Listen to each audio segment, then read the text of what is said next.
Walang record eh. Kung namatay ba siya o siya mismo. Kasi dahil sa walang record sa Melchizedek,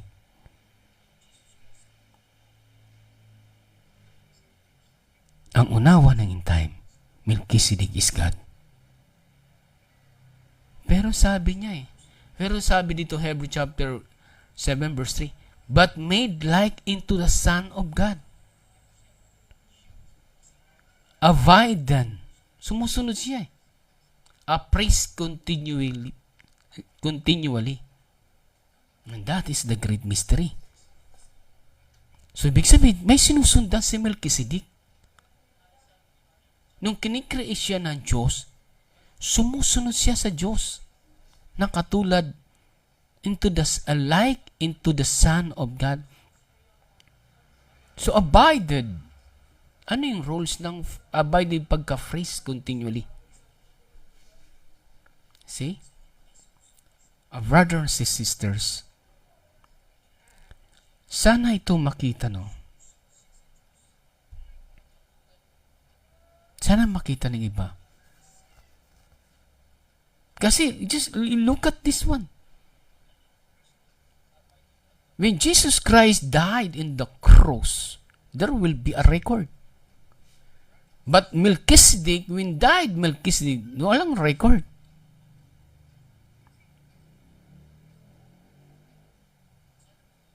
But flesh and blood cannot enter into the kingdom of God. If the body is not changed. So meant to see, nagkaroon ng pagbabago ng katawan ni Melchizedek. Ang pagbabago, yung pagka-rapture ni Melchizedek is not recorded. Yung changings of the body of Melchizedek is not recorded. But in the promise of land, in the kingdom of heaven, mortal body cannot enter. The only thing na pwedeng pumasok yung katawan ng isang mortal, kailangan maging celestial body siya. Pagka ang kanyang katawan ay celestial body, meant to see, doon lang magkakaroon ng pagpasok ng kanyang katawan.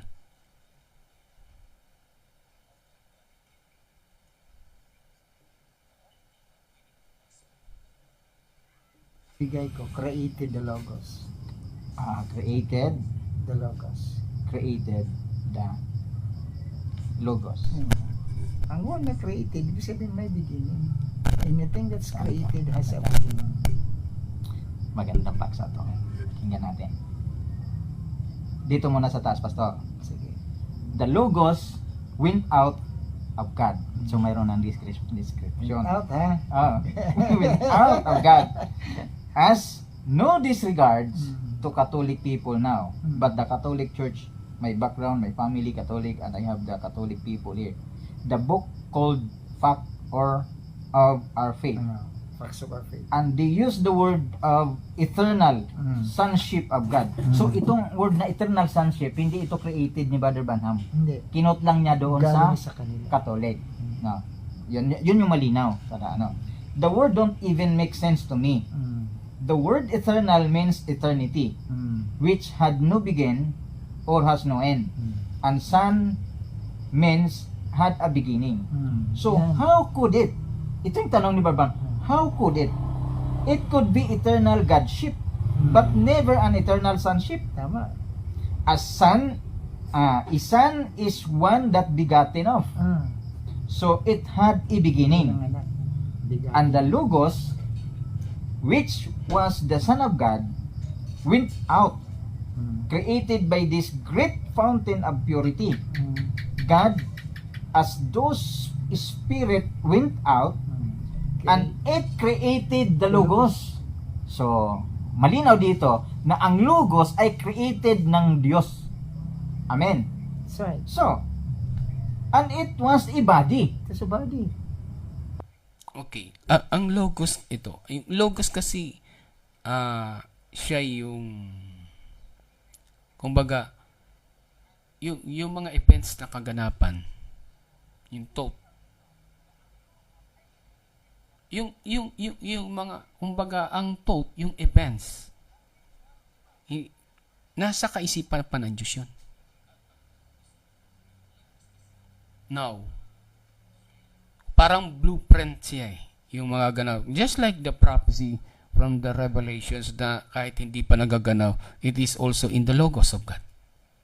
So, meant to see the blueprint from the Old Testament and the New Testament. That's Logos. In the beginning was the Word. And that is eternal God. When the Word was with God, so ito yung mga bagay na sa kaisipan ng Diyos. Kahit si Jesus Christ kasama doon sa kaisipan ng Diyos kasama sa blueprint So yung mga bagay na yun, bahagi yun ng Diyos, nasa Logos yun. Ang manifestation ng Logos become a reality from unreality, from Logos, a blueprint, goes into reality. Just like from the Old Testament and also Jesus Christ. Sa Logos, ganun na mangyayari sa Messiah. So, pagdating sa reality in the Jesus Christ during His ministry, yung nangyari sa Logos ay ganun din ang mangyayari sa reality during the ministry of Jesus Christ. And the Word was God. Ano na yun? So yung salita na ang salita na ay Diyos. Nasa na ang Diyos? Kasi the Word is God. The Word was God. So yung salita ng Old Testament from the old prophets, God is speaking to the prophets. So ang salita ng Diyos sa mga old prophets. But in the New Testament, the beginning of in the New Testament, which is the body of Jesus Christ, ang salita na naka Jesus Christ. Ang salita was God, and ang salita ng Diyos nandoon sa kanyang anak. And the same also in the church. Ang salita ay nandoon na sa church. The Word become flesh. So the Word become flesh first in the body of Jesus Christ and goes into the churches, which is the fivefold ministry, into the church. Now, so yun ang great mystery because it is about creations. The fulfillment of creation of Genesis 1:26. So the Logos is what it is comes into reality. From blueprint into reality. Oh, si Melchizedek ay body, which was the Logos, and which is also the Chupane that came out from God, that God dwelt in, which is the body. Okay, maliwanag yan. Maliwanag yung statement ni Brother Branham. Kaya ang mali lang doon sa understanding natin. Tama, Pastor? Tama. Okay. It was in the form of what we are now, which is called in the clergy way of speaking. Uy, wala. Clergy way of speaking. Nawala. Way of speaking it. A chupani, it's a body that doesn't have the spirit in it. It is a body that's waiting for you, Christian, as soon as the life leaves this. You go into that body. When this earthly tabernacle be dissolved, we have one already waiting, a chupani. Ano ang relationship nito na mayroong waiting na chupani sa atin doon sa kalagayan ni Melchizedek? Tingnan natin ha. Kasi kung existing talaga siya na waiting, doctrine of pre-existence ha. Sa bodily form ha. Sa bodily form. Kasi ang pre-existence ng Mormons ay doon sa soul at saka sa spirit. Na ngayon dito sa binanggit ng prophet of God, a body waiting. Nangaral ba si Pablo ng pre-existence? Pre-existence, nangaral. Okay, the body is waiting.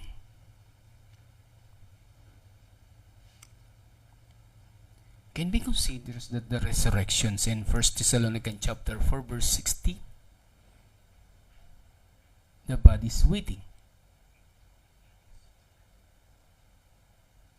Because the body, God put into the body as immortality.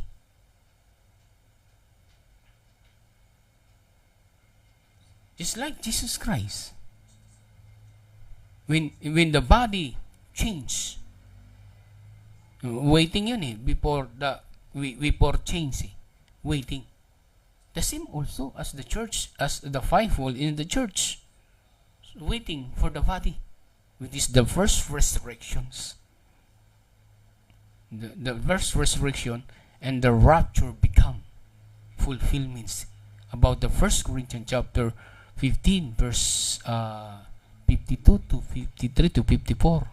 The body changes from mortal into immortality, from corruptible into incorruptible. So that's body changings from terrestrial into celestial. So there will be a process of changings of the body. Ba si Pablo? Siya ang unang nagbanggit ng a body waiting. O sa Eternal in 1 heaven. Corinthians 5, 15? 15. 1 ba yun? 12. 12.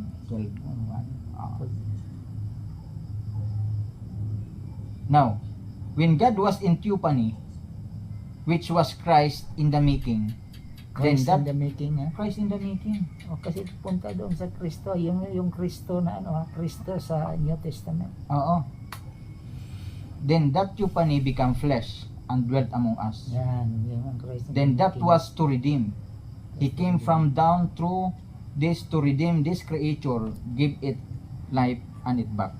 Balik tayo sa Hebrews. Paano siya naging in the order of Melchizedek kung siya ang nagiging laman dito sa New Testament? Oo. Ito ang Hebrews, basahin natin. Okay, 7. Although ang sinabi ni Brother Branham dito ay ang quote niya lang dito ay yung 1 hanggang 3 na without father, without mother, without descent, yung word na without descent, wala talagang talaan ng lahi.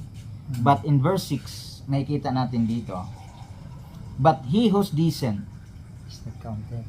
is not counted from them, received tithes of Abraham and blessed him that had the promise. Dito sa taas, without descent. Pero, dito sa verse 6, may descent. Ibig sabihin, may talaan, hindi lang binilang. Anong ibig sabihin nito ni Pablo Pastor?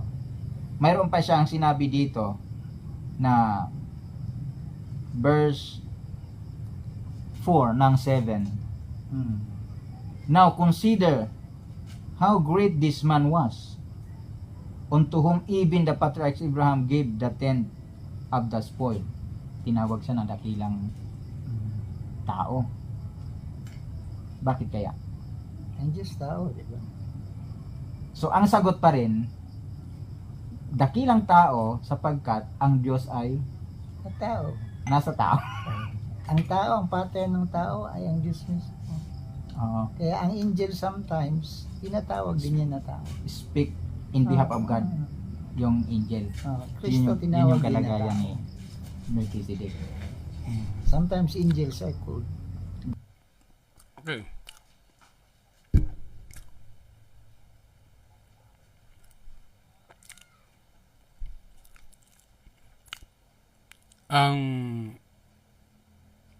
And just according to Genesis,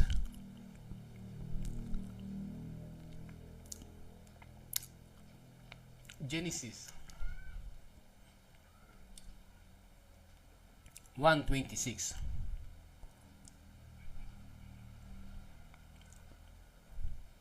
One. 1:26. And God said, let us make man in our image, So, yung ano talaga ng Diyos, tao talaga. Ang start ng creation is not an angel. So ang creations ng Diyos mula sa tao. But ang isang tao, sinless eh. Ang isa may nature siyang corruptible, yung image niya. So yung image na ito, kailangan ma-change ito eh. Ma-change to. Pero si Jesus Christ,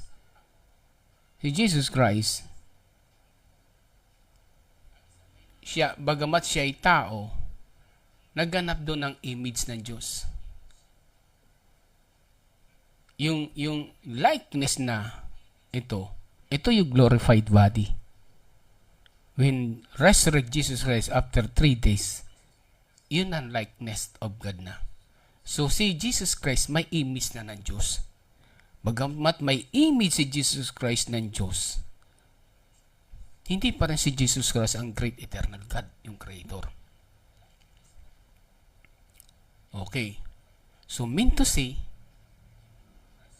ang start ng creation ng Diyos, tao, and according to Genesis 1:26. Diba? So, let's continue. God. Man or men. Men. So, ma-agree po ba kayo, Pastor, na ang Tupani ay yung word na mayroong direct Tupani at saka indirect Tupani? Ikaw magbigay example. Ano bang halimbawa ng indirect Tupani? Halimbawa yung word na ito ang sinasabi ng Panginoon. At ano pang ibang example? Direct theophany. I give the example, Brother Magellan, sa direct theophany. Angel. Sa angel, if you read in Exodus chapter 3 verse 15 natin ito.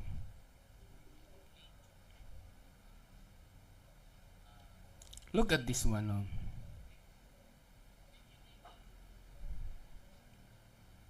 Okay. Sa Exodus chapter 3 verse 2, and the angels of the Lord appear unto him.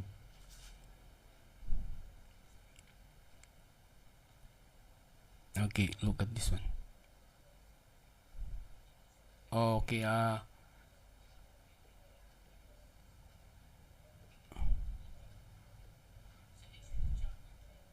okay. In the angels of the Lord, okay.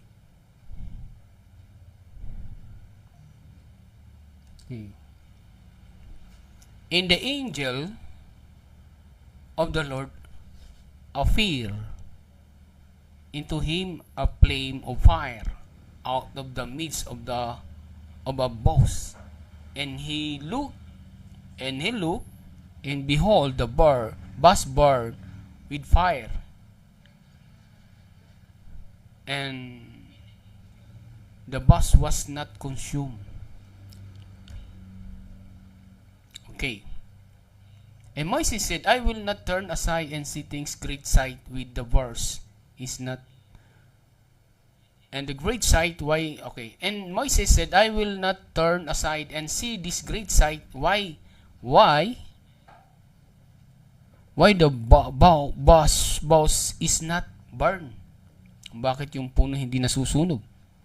And verse 4, and when the Lord saw that he turned aside and see, God called him unto him out of his midst in the bus, and said, Moses, Moses. And he said, Here I am. And he said, Drew And he said, "Drew not nigh hither, put up the shoes from of the feet. For the place whereon thou standest is holy ground." So that, yung tinatayuan pala ni Moises ay holy ground. Holy ground. Moreover, and said, "I am the God, the Father of God Abraham, the God of Abraham, the God of Isaac, and the God of Jacob." So yung angel na nag-transform to burning books, yung lumalabas doon ay angel. And that is direct theophany. Direct theophany. See? That's direct theophany. So yung sabi niya, and Moses said in his face, for he was afraid to look upon God. And the Lord said, "I have surely sent an affliction of my people, which are in Egypt, and have heard their cry by reason of their own." So yun, inutusan na ngayon si Melchizedek papunta sa Egypt. Sabi niya, my people is about yung Hudyo, yung Israel, Hudyo. Now, ang ibig sabihin ko dito, ang revelation dito, God direct to man theophany into the body of angel. And just like also Jesus Christ is the direct theophany, direct manifestation. Ang hindi lang direct manifestation sa kalagayan ng fivefold. Kasi why? Nasa process pa ng sanctification, justification, sanctification, and baptism of Holy Ghost. Why? Because that body meron pang corruptible. So, paano ang Diyos magmamanifest? Paano ang Diyos at si Kristo magmamanifest? By wisdom and revelation. So, big sabihin, ang indwelling ng kanyang salita, wisdom and revelation. Hindi, kasi ang body natin ano pa siya the process of sanctifications. Hindi pa talaga may nature pa ng changing. The process of changing. So, ang tanong, so that's direct theophany of God. Only the angels, which is the 7 angels and heavenly angels, and the heavenly angels is representative of Christ, and the word out from the 7 angels is the word of God in Christ, and that is direct theophany. How about the fivefold? Is direct theophany? The opening of the great words lumalabas doon started from the written within, and how God manifests into the written within. No. Paano magmamanifest? If God is open His eyes of understanding, kung makikita niya yung revelations of God, and the revelation gives into the fivefold and to the church.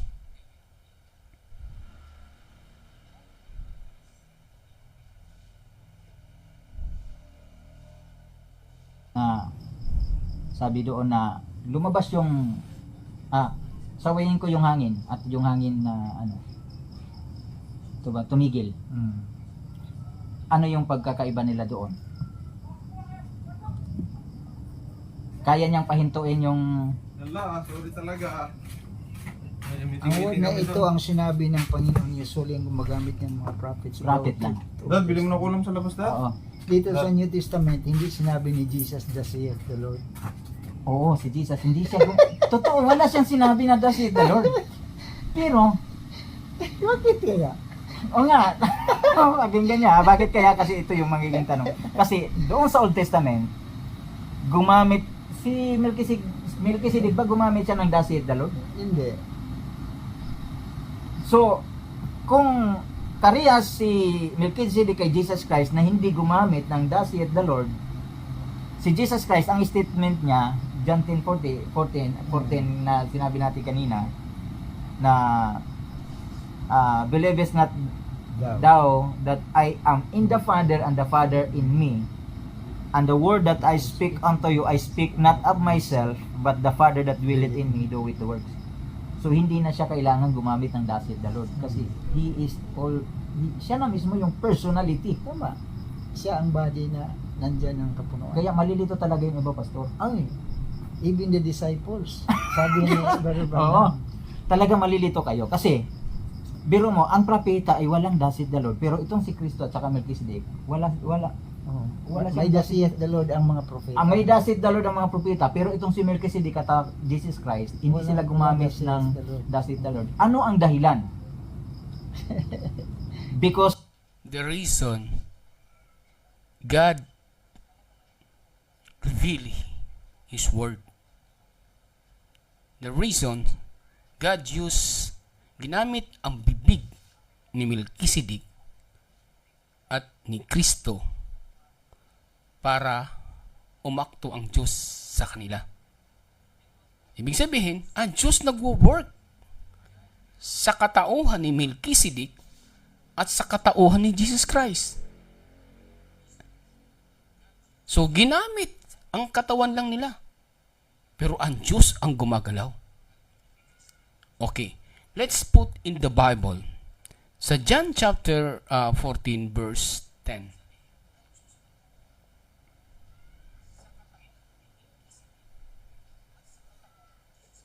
John chapter 14 verse 10. Look at verse 9.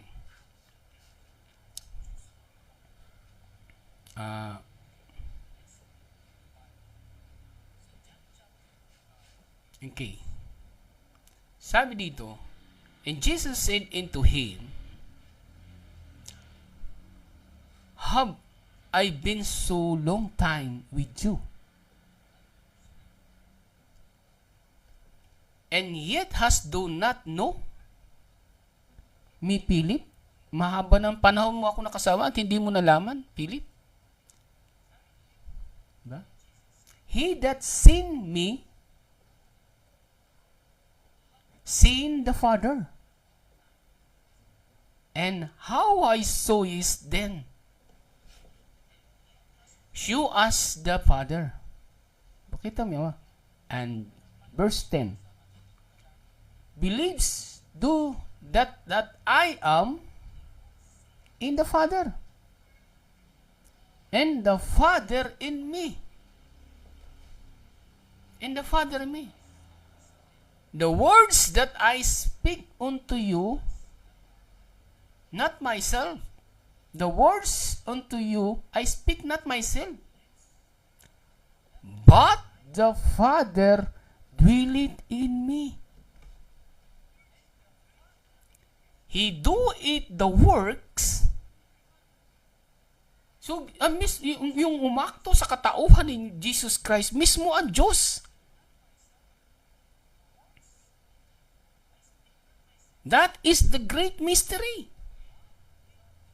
Yung umaaktong gumaganap sa trabaho, mismo ang Diyos sa katauhan ni Jesus Christ. Because God dwelleth in the body of Jesus Christ. See? In the body of Jesus. Just like Melchizedek. Diba? Just like in Jesus Christ. So, gumagamit ang Diyos ng instrumento ng pani. Means to be, the direct funny of God is the heavenly angels. and direct family of God is Melchizedek and Jesus Christ. See? Now, ibig sabihin, ang gumagalaw sa katauhan nila, ang Diyos, even full. Sa 1 Thessalonica, sa 1 Timothy, the 1 Timothy chapter 3, verse 15. 16. And without controversy, great is the mystery. Ito nga ang sinasabi ko, great mystery. Like, yung great mystery of godliness, yung kabanalan. So, God was manifest in the flesh. God was manifest in the flesh. See?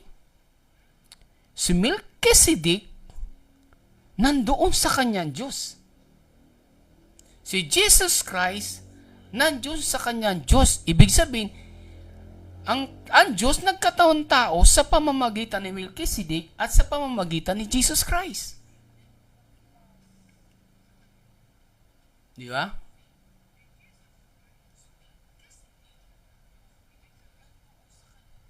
So, ibig sabihin, ang Diyos mismo nag-create ng image and likeness. When God start to indwell to Melchizedek and also to Jesus Christ, pumapasok na silang walang beginning at walang ending. Kasi because they receive eternal life. They receive everlasting life. See? Kasi ang mismo ang Diyos nag-create. Hindi si Jesus Christ na nag-create. Ang Diyos mismo nag-create ng image and likeness of God. Ano ang evidence? Genesis chapter 1.